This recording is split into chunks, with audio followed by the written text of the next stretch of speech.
C'est assez fascinant, mais il existe un lien vraiment très fort, presque philosophique, entre le monde du Bitcoin et une école de pensée économique bien particulière, l'école autrichienne.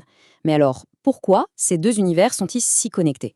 Dans les prochaines minutes, on va décortiquer ça ensemble et explorer cette connexion idéologique qui est, vous allez voir, assez surprenante. Alors, voilà le programme. On va d'abord voir cette alliance un peu improbable, puis comment elle mène à une critique féroce de l'État.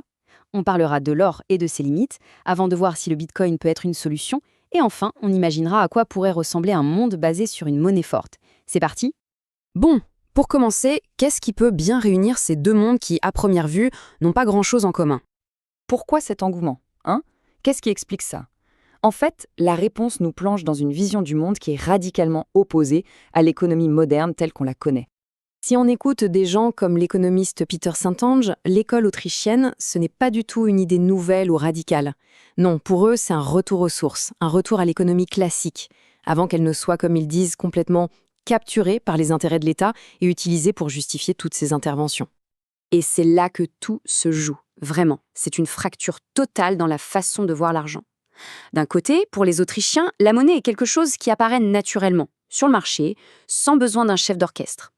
De l'autre côté, pour l'école dominante, l'école keynésienne, la monnaie est un outil, un levier que seul l'État, via sa banque centrale, doit pouvoir actionner pour piloter l'économie. Ok, et cette différence de vision, eh bien, elle débouche sur une critique assez féroce de notre système financier actuel. Allons voir ça. Et cette analogie, elle est parfaite pour comprendre l'argument principal. Quand un gouvernement dépend des impôts, il est comme un parasite. Il a tout intérêt à ce que son hôte, l'économie, reste en bonne santé. Mais, dès qu'il peut imprimer sa propre monnaie, sa nature change. Il devient un prédateur. Il peut se servir directement sans se soucier de la santé de sa proie. Le point crucial, il est là. Ce pouvoir déconnecte complètement les dépenses du gouvernement de la réalité économique des gens. Ça veut dire qu'un gouvernement peut se lancer dans des politiques très coûteuses ou impopulaires en créant de la monnaie à partir de rien. Le coût, lui, il est bien réel, mais il est caché, dilué dans l'inflation qui touche tout le monde. Et en gros, ce que cette théorie nous dit, c'est que les fameux cycles boom-crash, eh bien, ils ne tombent pas du ciel. Ils seraient la conséquence directe des manipulations des banques centrales. En rendant l'argent pas cher, elles créent des bulles, des investissements qui n'auraient jamais dû exister. Et forcément, quand la musique s'arrête et que les taux remontent, tout s'effondre. C'est l'inévitable gueule de bois. Ok, donc si la monnaie gérée par l'État est le problème, on se tourne vers quoi? L'alternative historique, bien sûr, c'est l'or. Mais est-ce vraiment la solution parfaite? C'est vrai que pendant des siècles, l'or a été la meilleure défense contre la dévaluation des monnaies. Sa rareté, c'est sa force. Impossible pour un roi ou un État de décider d'en créer plus. Ça en faisait une réserve de valeur fiable, à l'abri, en théorie, des délires des gouvernants. Mais voilà Luc, selon des gens comme Saint-Ange, l'or a un défaut fatal aujourd'hui. C'est un objet physique. Sa matérialité, qui était sa force, est devenue son plus grand point faible. C'est simple en fait. Puisqu'il faut bien le stocker quelque part, dans un coffre, en entrepôt, il a une adresse. Et si un gouvernement décide de le prendre, il sait où aller. L'histoire est pleine d'exemples où les États, à court d'argent, n'ont pas hésité une seconde à confisquer l'or des citoyens.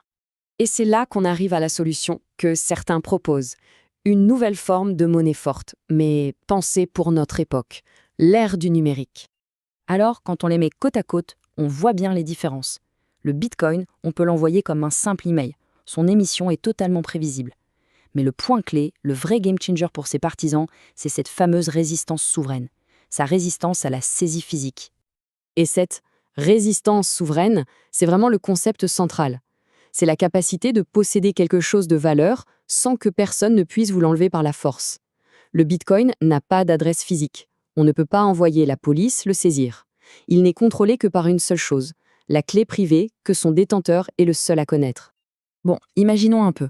Un monde qui fonctionnerait avec cette nouvelle monnaie forte, ça donnerait quoi concrètement?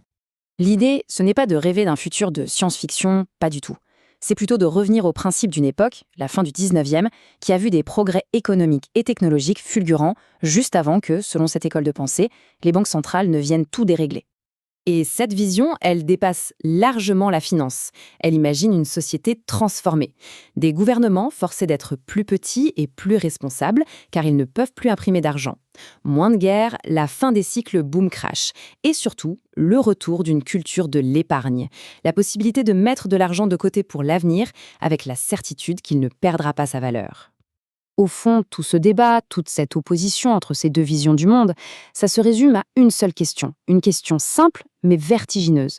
La monnaie est-elle un outil au service de l'État pour qu'il puisse mener ses politiques, ou est-elle un outil au service de l'individu pour lui garantir sa liberté?